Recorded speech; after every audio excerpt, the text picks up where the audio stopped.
everybody, and thanks for joining me today. This is the last session of February. I didn't quite get to 95%, but who knows? There's a couple more days in the month, so maybe I will off camera.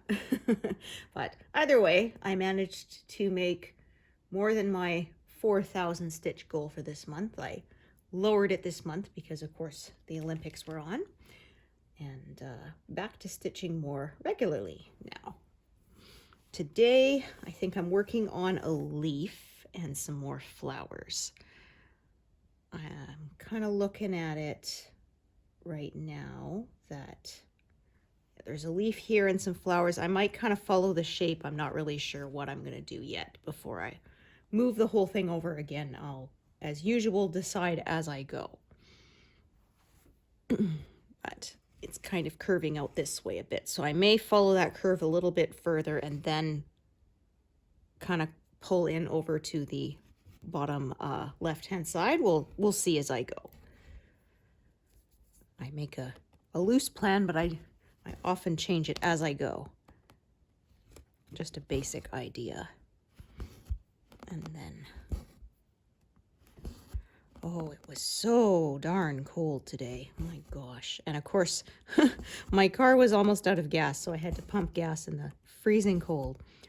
I usually try to time it because of the forecast so that it's not on a really bad day, but unfortunately, I didn't want to risk running out. I was down below a quarter tank, and that would be much colder if I ended up stranded somewhere without any fuel. That would suck a lot more. Oh, but the ambient temperature wasn't so bad today, but the wind was just like an icy knife. My gosh. Hurt my face. Oh. I had my hood up on my coat, but even so, oh my gosh. That wind was vicious. I will be glad when real spring comes. We kind of had fake spring for a couple of weeks in February. It was really nice. It got above freezing for a few days. But I knew that was just a temporary lull and it wasn't real. I've often said I kind of wish it would just stay cold until it's really spring instead of faking us out, because it's usually about 3 or 4 times before it's actually spring we get. It thaws a little, then it freezes, then it thaws a little, then it freezes. It's usually not actually spring until April or even May. It took some getting used to because, like I've mentioned before, until I was 16, I grew up on Vancouver Island, and it's very temperate there. And so we would start seeing spring like in February, and it was basically shorts weather until mid-October. But now that I live in Alberta, definitely not. I remember the first year being surprised how quickly the leaves changed color because, like I said, where I grew up, it took weeks, even months sometimes. And once I was in Alberta, it was like in the course of a couple weeks, all the leaves turned color. So that took some getting used to.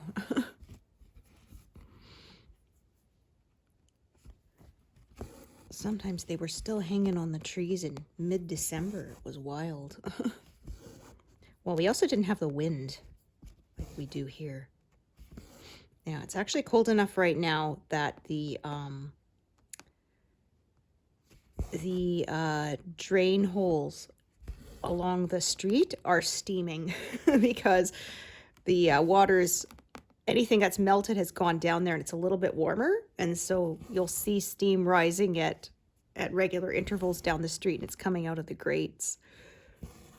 First year I saw, I was like, what the heck? Oh. Now I'm used to it. Kind of helps you know where the curb is when it's all covered in snow. Watch for the rising steam. Ooh.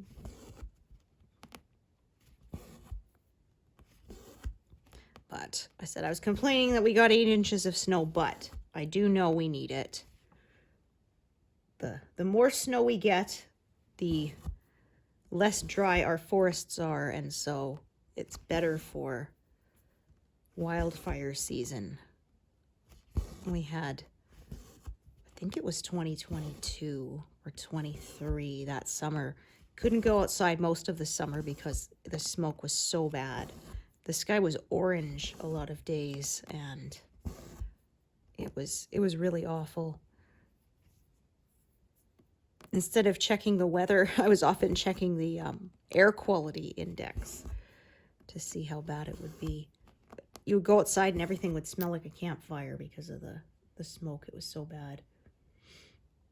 As they said, part of the problem is if we don't get enough snow in the winter, the embers from the previous year's fire never get quite put out. They smolder underneath the snowpack. And if there isn't enough when it melts to put it out, then they can flare up again, which obviously you don't want. We are fortunate. Where we live, we're not close enough to any forests for my city to actually be in danger. We've never had to evacuate or anything. But yeah, other places are not so bad. Fort McMurray basically burned down a few years ago. I saw a video actually someone took of them evacuating, and oh, they said it was awful. It looked like a scene out of a horror film. Just the sky was orange and black, and just ash just raining down on them as they drove out. And yeah, not much of it survived, unfortunately. And it's harder to evacuate there because they're very remote up north, up in the mountains. And it's basically an oil and logging community. And there's like one road in and out kind of thing. So a lot of workers will actually work long shifts. So they'll be flown up by the company. They'll be flown in. They'll work for 2 weeks and then have a week off, kind of thing. My husband had to actually drive up there because one time because he had to take equipment and getting it shipped, which means it would have to be flown in, was extremely expensive. So even though it was like a very, very long drive, I think it took him a couple of days, it was still cheaper for him to drive in than it was to have it shipped there. So they did it all in one go. Now when he has to go up there, he generally flies, and they pay to fly his tools up. But when it was equipment, it was way too expensive. So the wages are pretty good up there, but then the cost of living is really high. Because like I said, everything has to be flown in.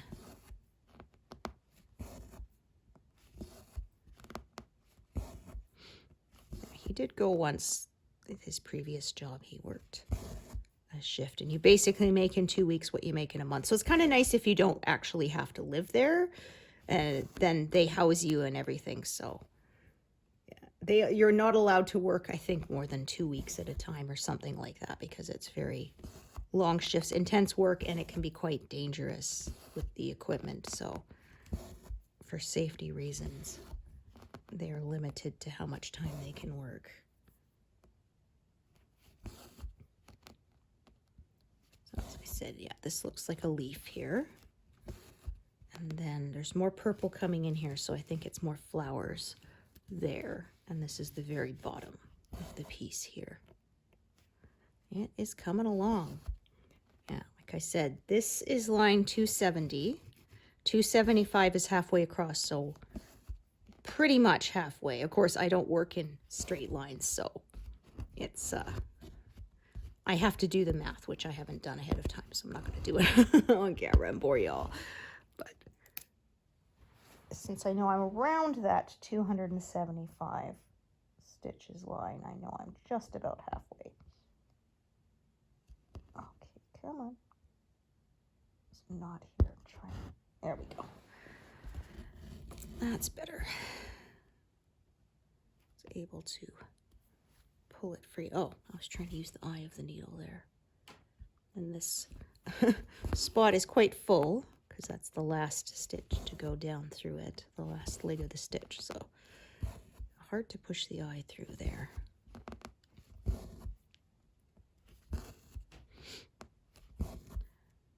My car thermostat has been replaced now, so it warms up nice and quick.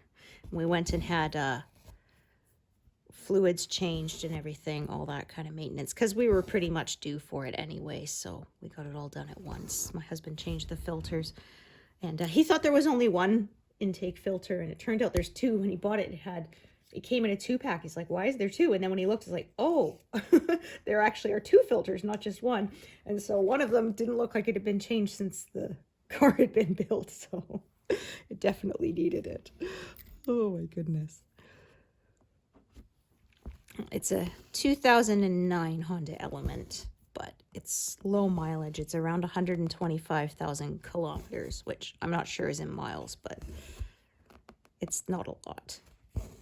Which is why, even though I'd been rear-ended 2 different times, the insurance company deemed it worth fixing because of the low mileage. The Blue Book value was still high enough. As long as the damage is less than 50% of the car's value, they will generally repair rather than replace. So I was pretty close last time, but I was very glad they decided to keep it.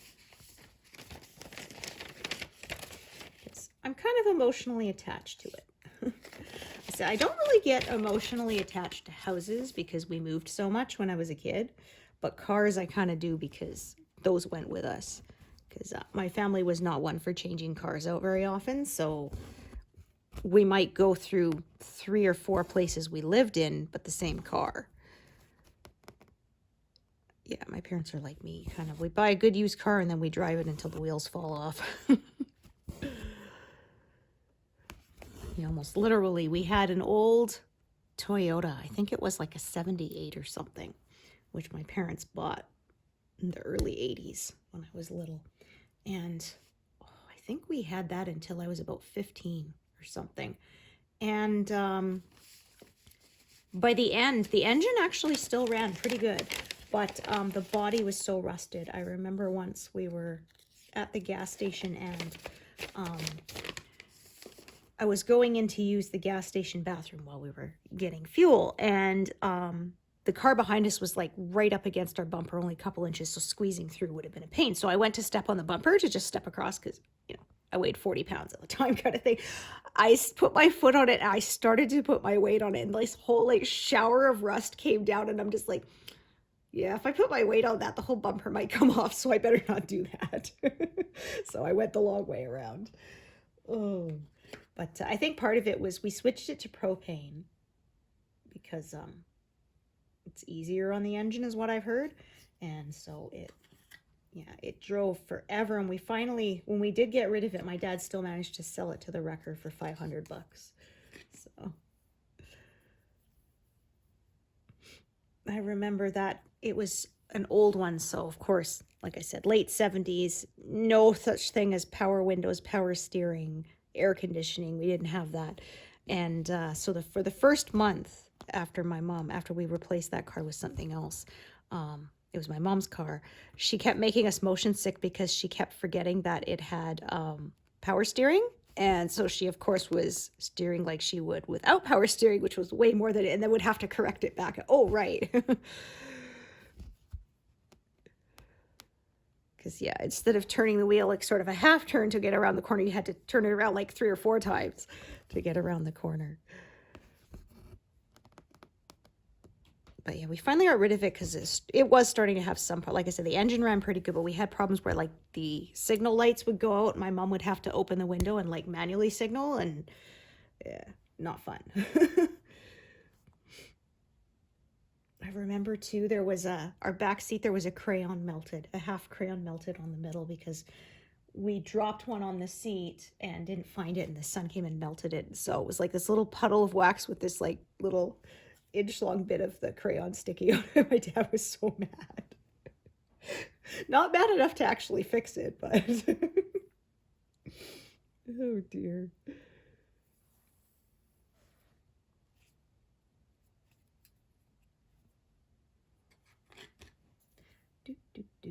Yeah, after that, we had a Dodge for a while, but it was a piece of junk. It would stall if you turned right too fast. Apparently that's like a sign of a clogged fuel filter or something, but we didn't know what it was. We just knew that, yeah, like I said, if you turn to the right too quickly, it would stall and you'd have to restart it. And it was an automatic, not a standard. I don't believe my mom can drive standard. Neither can I. My husband and my son can. In fact, my son actually specifically requested a manual when we were looking for a vehicle for him. And it took a while to find one because they said, it's funny, like some places they still call it standard, even though it's not really the standard anymore. Like it's a special order nowadays to get a brand new car with a manual transmission, most places. So there aren't that many of them. And so, which of course means limits the used market as well. So people who want them, basically, they say they get snapped up very quickly. And that's what happened to us. Is every time my husband saw one being advertised, by the time he phoned them, even if the listing had only been put up like the day before, it was already sold. And so we were telling our kid, like, okay, so if you really want a manual, that's fine, but be prepared. It may take us a while longer to find one because there aren't as many. And that's what happened. It took us almost 6 weeks to find one. And when we did find one, it was because it was in this sort of smaller town, like of maybe a couple thousand people. It was kind of, and not really close to any bigger cities, out of the way. And so there weren't as many people who can drive the stick. And so it sat there for a while. And so we actually managed to get a pretty good deal on it because they had it on the lot for quite a bit. And so they wanted to get rid of it. So that's what my son drives. It's a 2014 Jeep Renegade, which technically it's a Jeep, but it has a Fiat engine. So, and it had pretty low mileage too. So that's why, even though it's older, because usually when we bought vehicles, we would buy a vehicle that was about 4 or 5 years old. Because my first vehicle we bought in 2002 was a 1997 CRV, and I drove that until 2013, and then we bought the 2009 Honda Element.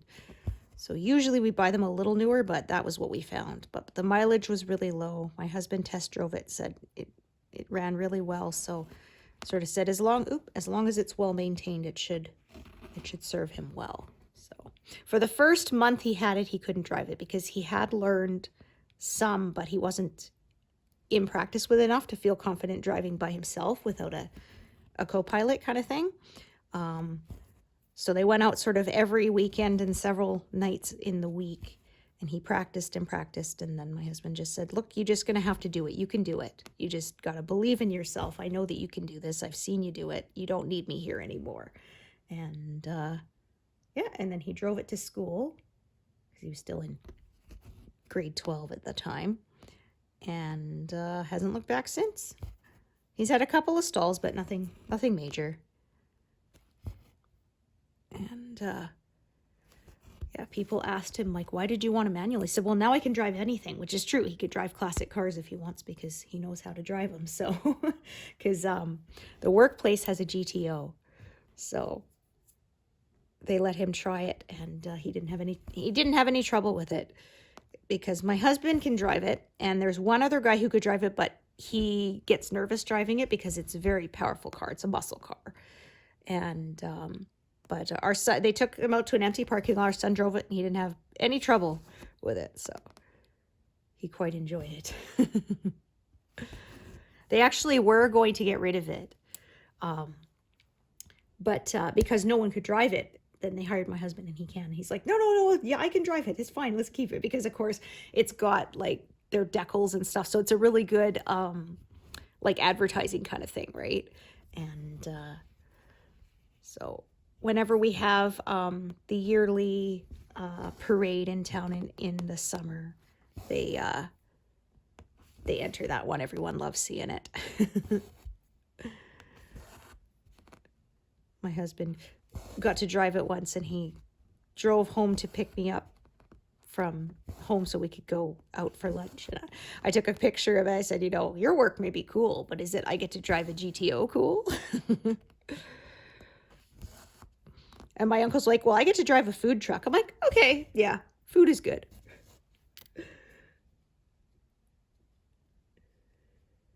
They have a fish and chips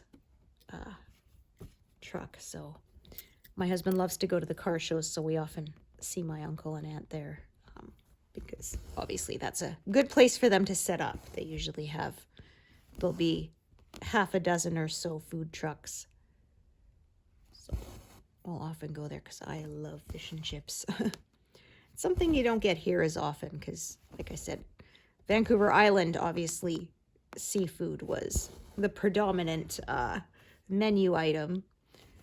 Out here on the prairies where we're landlocked, seafood is a lot more expensive. I remember sometimes my grandma would take us down to the docks and we would buy something that had been caught that morning and have it for lunch. So good.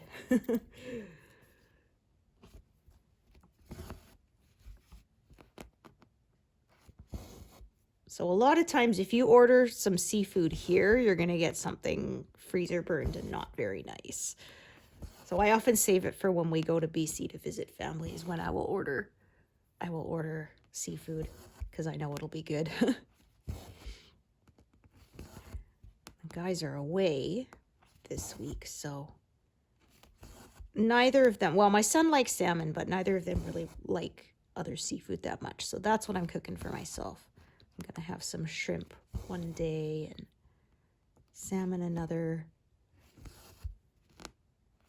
I was sad. They used to make this really yummy pre-made one that had like a dill sauce on top. And I loved it. And I guess it didn't sell well enough because they discontinued it years ago and I was so sad. I tried to recreate it myself, but mine was not as good.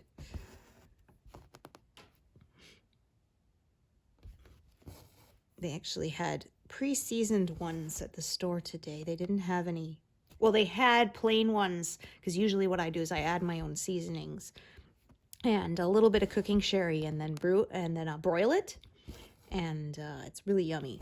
Gets nice and brown on the top. And but they only had huge ones that were like for feeding a family. And I'm like, well, I'm not going to eat that much. And the only sort of small little fillets they had that would be good for me to eat, sort of like I'll eat it for dinner, whatever's left over, I'll eat it for lunch the next day. It had lemon and dill. So I'm like, well, I guess I'll try it. It was pre-seasoned, but I like lemon and I like dill, so I bet that'll probably taste pretty good. We will see. So I'll probably broil. I usually pan fry it so that the bottom gets cooked for a few minutes, and then I put it under the broiler to cook the top part. Like I said, get it nice and brown on top. Throw some mushrooms in, some green peppers. So yummy.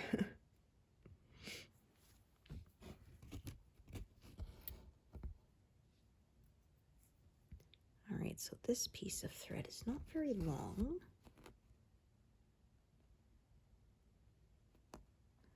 I'm just going to do that. I'm just going to look ahead. All right. I'll just stitch with this till it runs out and then start a new one.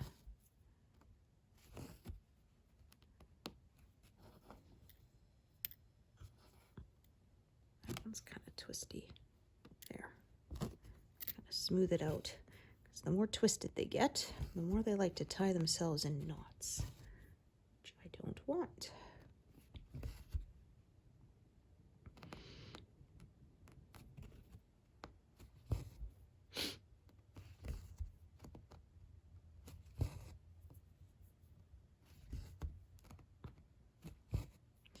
Catch up on my shows.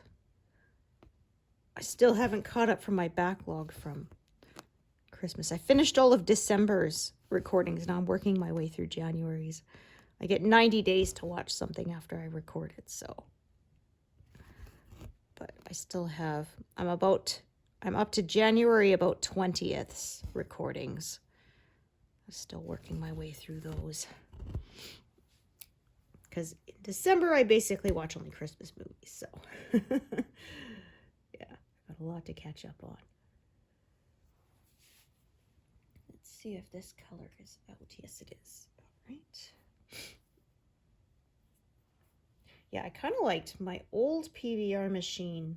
You only had a limited amount of space, but once you recorded something, you could basically keep it forever. You didn't have a time limit to watch it. And I never really got even close to filling up all the available space. I think the highest I ever got was about 18% full, so that wasn't a problem.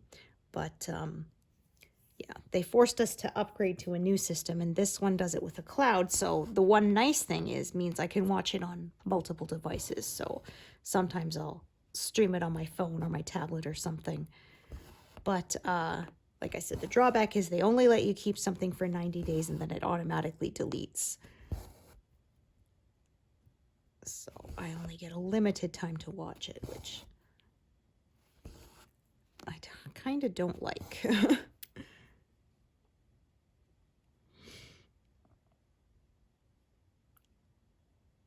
Alrighty. Well, I also had to upgrade because my old one, they only had a couple of apps pre-installed for streaming, and there was no way to install others.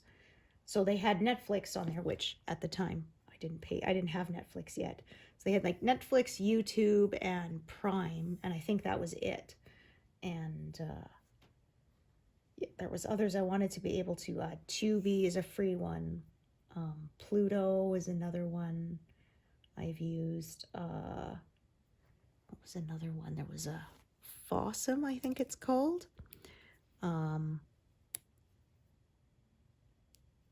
So there was a few, and they didn't have Disney Plus on there. So for a while, I was having to play it on my my laptop, and my husband has a way of plugging it into the system because he built our whole system.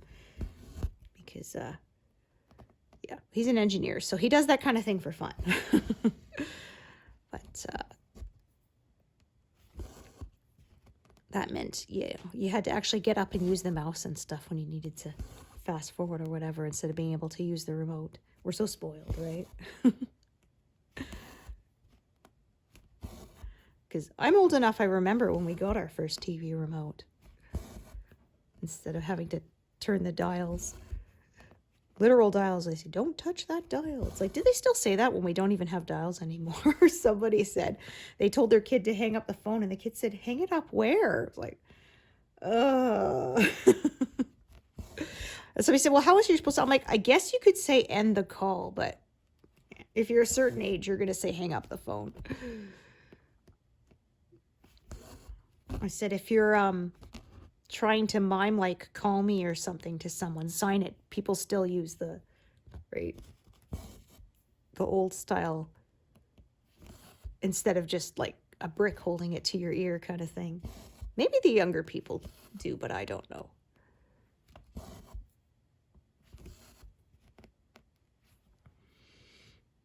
Oh gosh, I remember seeing one of those funny mail order things, and they had the wireless phone in your glove, so you would have it like that to your ear and your mouth, and it would have a little microphone in the speaker.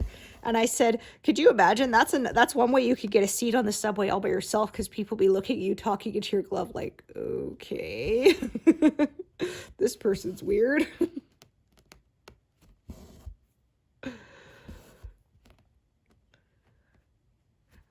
I don't think that ever caught on. Of course, then smartphones became a thing, so this was a while back.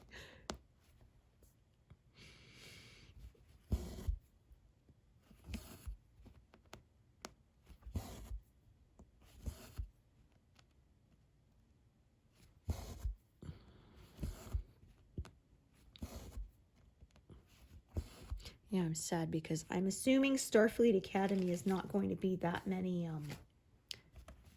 episodes, and we're already on like episode 8, so it'll be over before we know it. Like I said, I do miss when seasons were 22 to 26 episodes apiece. Newer shows tend to not do that anymore.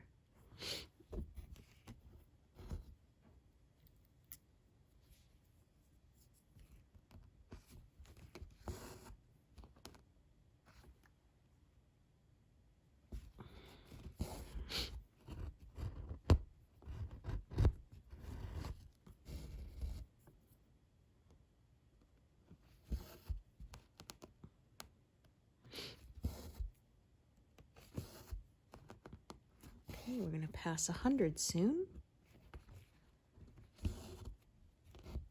Let's not have that, please. Yeah, yesterday I did not have good luck with stitching. I just had so many knots. It was not my day. So I'm hoping for a better experience today. Oh, so I believe it's now less than 16,000 stitches left. Or we're coming on to it. Yeah, when I pass in less than 100 stitches. So when it's 290,900, I'll be at 16,000 stitches left. So we're getting closer.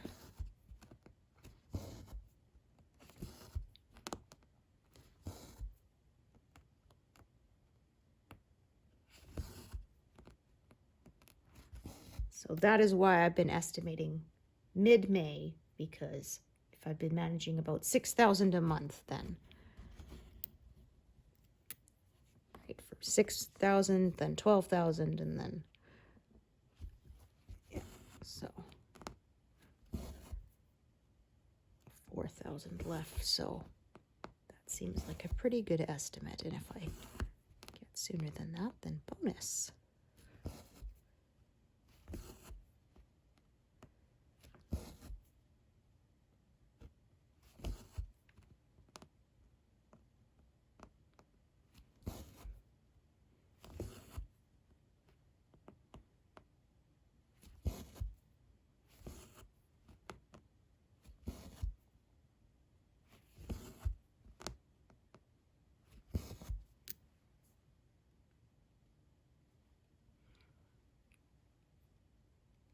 All right, this is a fairly big block of color coming up, so that should go pretty quickly. Oh, I'm exactly 100. So if I make it to 200, then I will be less than 16,000 stitches remaining. Woohoo!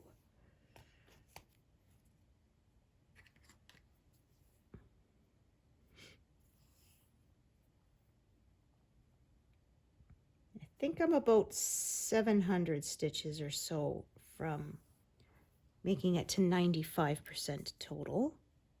So that may happen. We'll see. But I expect then I may be at 97,000 by the end of March. That would be exciting. Okay.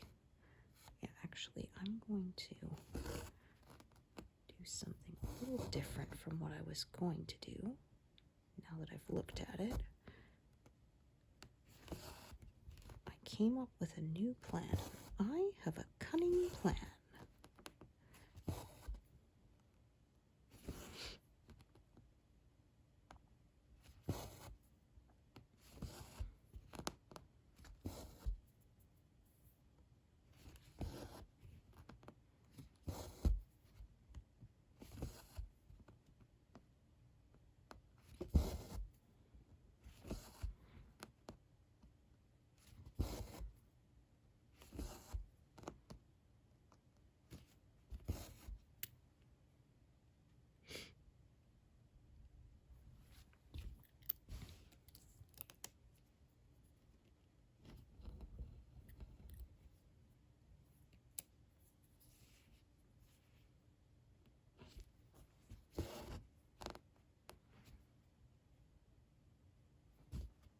This way, if I do this, I can do all of that sort of shaded square color without having to start another strand there or do stuff out of order, where I don't like to stitch where it's not connected on at least one side to existing stitches. Because once I start leaving gaps, I start making mistakes.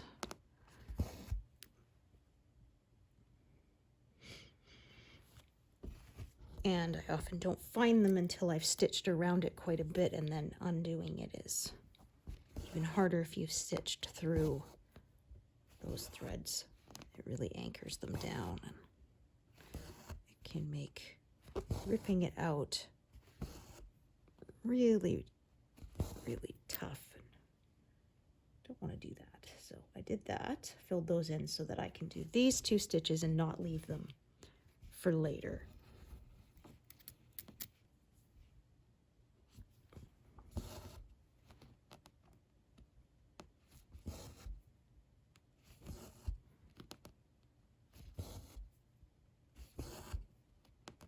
Ooh, I think that doesn't look quite right. Yeah.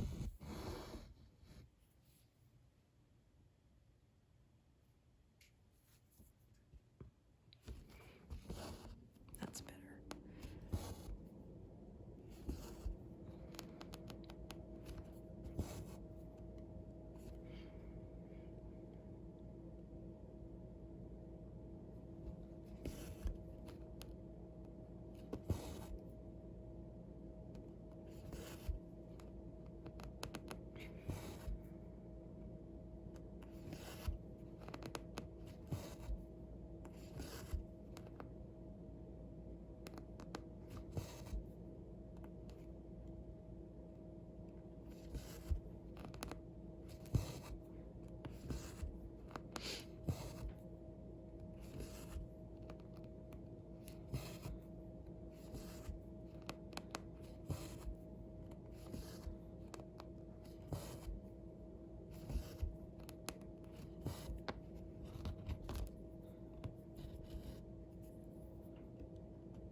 So I think next month I have still quite a bit of flower to work on.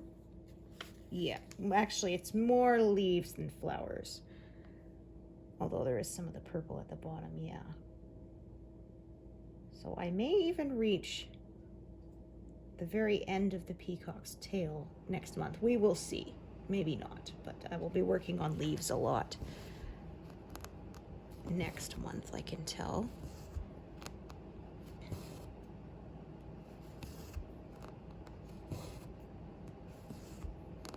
And there's not very much tail left. There's kind of just the tip of his tail. It's mostly background. And I did look ahead, and those areas don't seem to be too confetti heavy, so they may go faster than I expect. I think this next bit with all the leaves is going to be a bit more confetti. A bit more detail. Alrighty.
Don't want to sew another strand into it.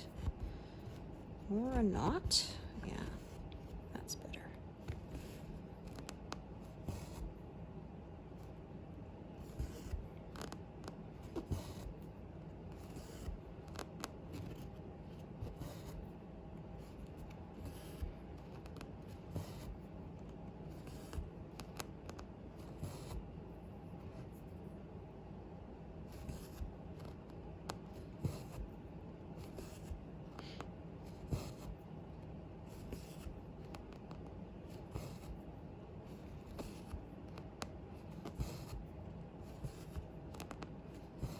I think it came up in my memories, my Ocarina of Time piece. I've now been working on it for 3 years. Just the background. I think I'm about 45,000 stitches in last time I checked. I'd have to look again, but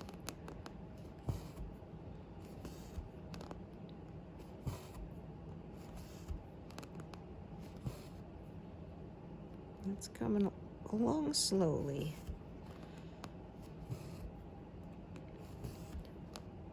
So that one will become my main piece at some point, but probably not for another couple of projects, I would guess, because I think it's going to take me another probably 3 years to get all that background completed. So it's a ways off. So like I said, Deer Creek is my next one. And after that, I plan to do Thomas Kincaid's Twilight Cottage. I've got the fabric for that one all prepped and gridded. So, because like last summer, ooh, I got a knot or something there. Yeah. Not sure what happened there. Yeah, there's a teeny knot, darn it. Well, I don't like when you do that. Anyway, we were renovating and I didn't have my stitching spot. So I worked on getting that piece gridded up instead. So I'm just gonna skip over here a little bit and force that knot, which is really tiny, but obviously I still don't want it on the front of the piece, to go to the back. Yeah, usually with the gridding, it's I get it ready and then I sort of add one grid line a night because I find gridding really tedious. And I know that their pre-gridded fabric is an option, but not for 60-inch wide Aida. I had a bolt of that. They only make the pre-gridded one for up to 43 inches wide, and some of my projects I need the full 60 inches because I believe that piece, the Thomas Kincaid piece, is over 50 inches wide. And it's like 50 by 60 or something, so I need a 60-inch wide piece to fit it the short way. And they don't sell that one with the grids on, so that means I have to do them myself. Like I said, I do find it pretty tedious, so, but since I had nothing else to do, I did that, so that is all done. I always like to have my next piece start gridding it up so that by the time I'm finished the current one, it is ready to go. And then, like I said, I can just do a little bit at a time generally and not be stuck spending 3 or 4 days sewing in grid lines, which, like I said, can be mind-numbingly boring.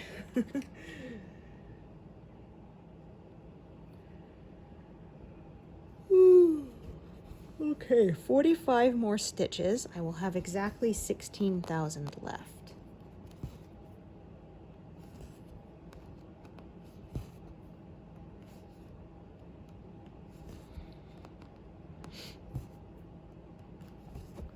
So if I did manage 8,000 a month, that would be 2 more months and I'd be done in April, but I haven't been managing that anymore now that I'm working again.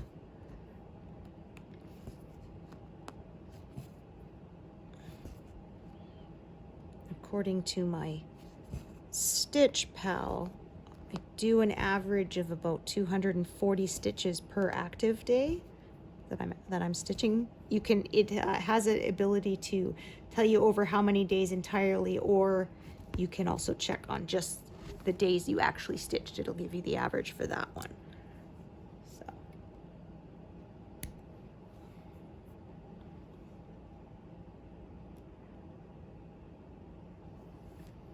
if we're going just by per day, which includes the days I don't get to stitch, then it's more like 200 per day. So that's why I say that I set my estimate for 6,000 because that's kind of what I average out to. And then if I manage more than that, then it's a bonus.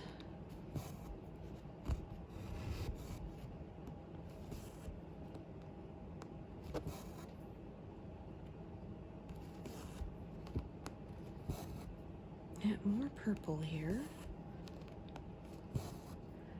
Next month will be less pinks and purples because I will have more leaves.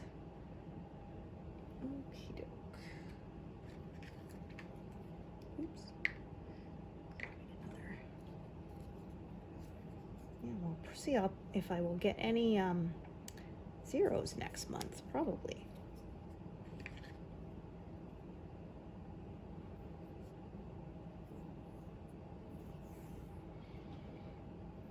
Yeah, I had a few this month. That was fun.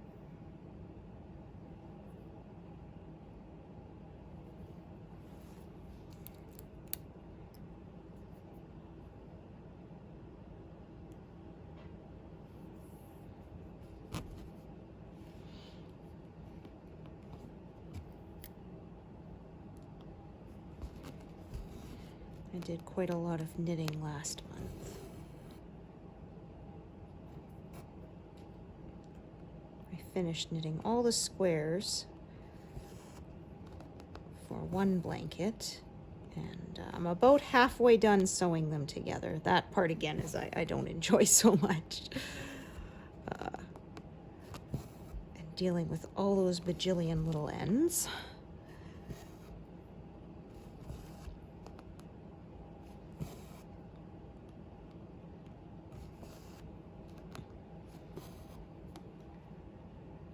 And then I still have to knit the border for that one.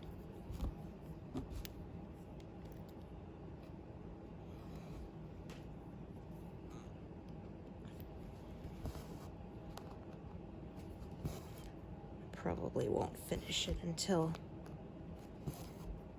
maybe end of the year, because once I get it all sewn together, I can start the border, and that I can do while I watch figure skating when it's back.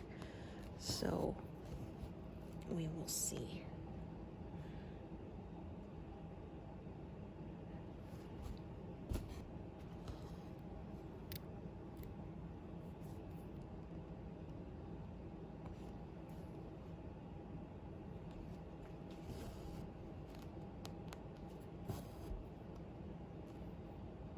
And then my one I called my Neapolitan ice cream blanket. There's a picture of it on my Instagram. Probably won't finish until maybe sometime next year. That's got a ways to go. It's about a quarter done.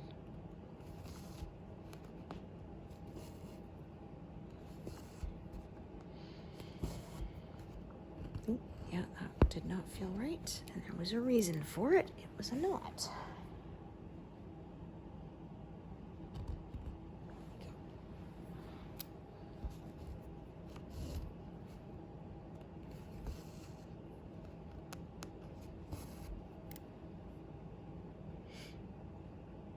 Yeah, I got into cross stitching again, but I also find I can't knit quite as much as I used to.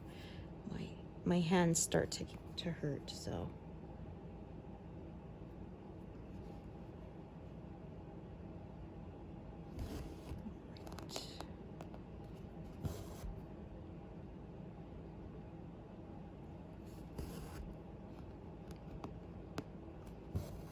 Oh, no, that's not right.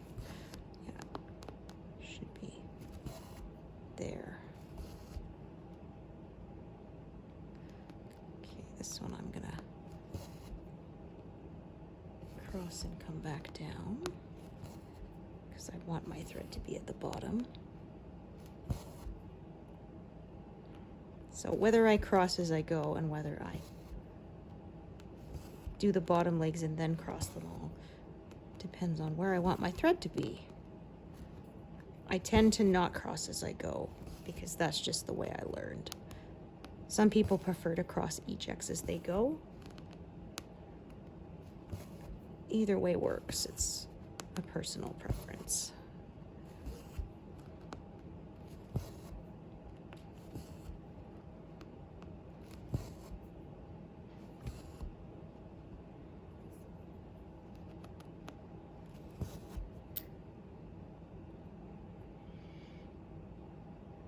Right, 9 more stitches, and I will have exactly 16,000 left, I believe. Woohoo!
I actually ended up stitching fairly diagonal this time, diagonal-ish. Sometimes that's just how it works out. I say I follow the colors, but if it's not sort of really obviously sloping in one direction, I will often tend to just kind of revert to a more diagonal shape. That just kind of, that's how I started parking, so that feels natural to me. Okay, fine. You're gonna be like that.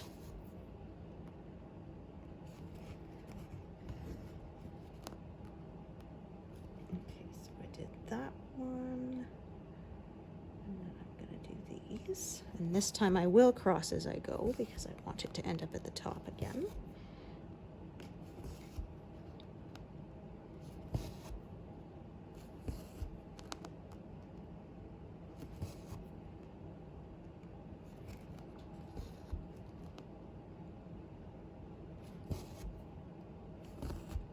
Oopsie.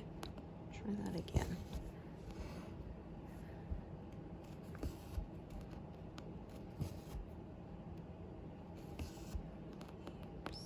Okay.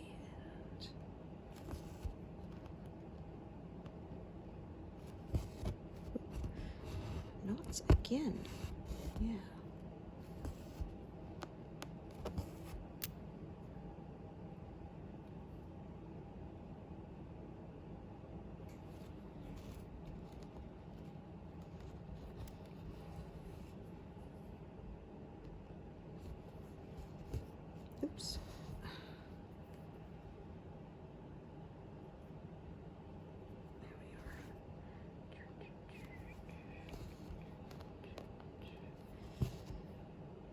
Okay, so if I do exactly 3 stitches, I will have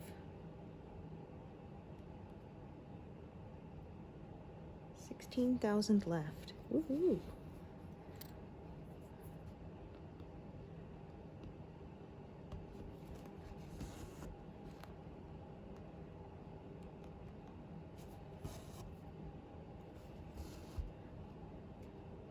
I don't think there's any more of that. No.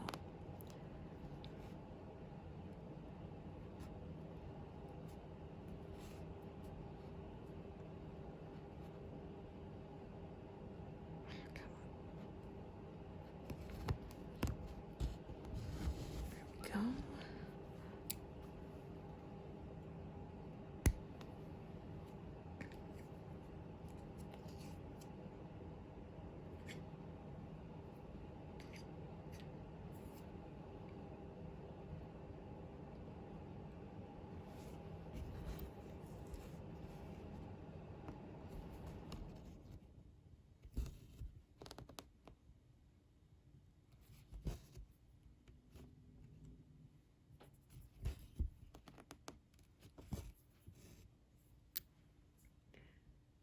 So there we go, exactly 16,000 stitches left. Woohoo! Getting closer. Thank you so much for joining me today, and hope to see you here next time. Thanks, everyone. Bye.